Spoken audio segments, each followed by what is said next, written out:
The Nigerian government has embarked on a process that will hand over its power sector to the ingenuity and drive of the private sector. The Minister of Power has said the country's power generation capacity will hit 12,000 megawatts by 2015. ABN's Umu Ibrahim caught up with the newly appointed Nigerian Minister of Power, Chinedu Nebo, for a deeper look at this transformation plan.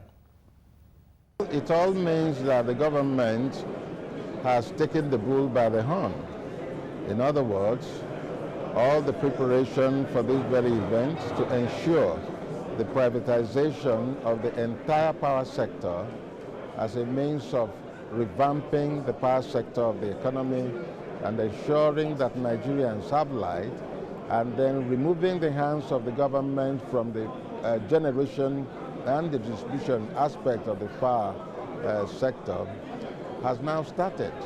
So this very day is very symbolic that the signing of these agreements now indicate that the ball has been set rolling in that regard. Now, we understand that the ball has been set rolling, but what should we expect next? Well, we expect that after the signing of this by the preferred bidders, they will come up with the 25% of what they had bidded, and then we'll give some time off for them to come up with the remaining 75%. Once that is done, then the companies will be duly and legally handed over to these preferred bidders. Now, what capacity of power generation should we expect the country's, power sector to hit after the signing of this agreement? We really are working very hard. We are expecting that in the next 2 years, we should be able to really generate, and we have the potential for doing that, at least 12,000 megawatts.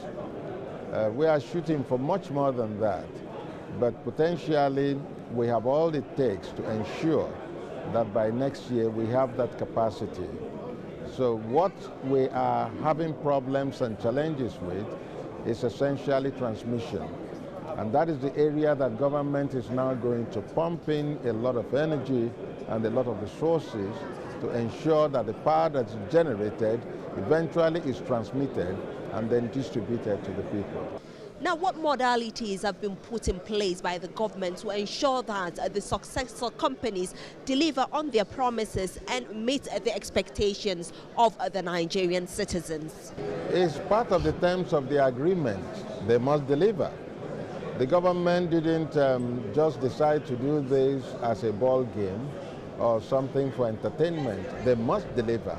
And part of the mechanism is that their profitability depends on their capacity to deliver. So, once things get into the hands of the private sector, they are profit-driven. And because they are profit-driven, I believe that they will do very well. Otherwise, they may be facing some sanctions from the government. Developing nations like Ghana are exploring all the sources for power generation. What plans do you have for alternative power in Nigeria? Would you explore nuclear energy as an alternative? Well, Nigeria is thinking about a very good power mix. We are thinking about the regular gas-fired turbines. We are thinking about hydropower. We already have some hydropower plants, but some of the major ones coming on board include Zungeru, that will give us nearly 800 megawatts, and Mambila, that will give us 3,050 megawatts of power. That alone is almost 75%, or call it 70% of what we now are generating. So when Mambila comes on board, it will be really a significant improvement. We're also thinking of renewable energy. We are looking at wind power.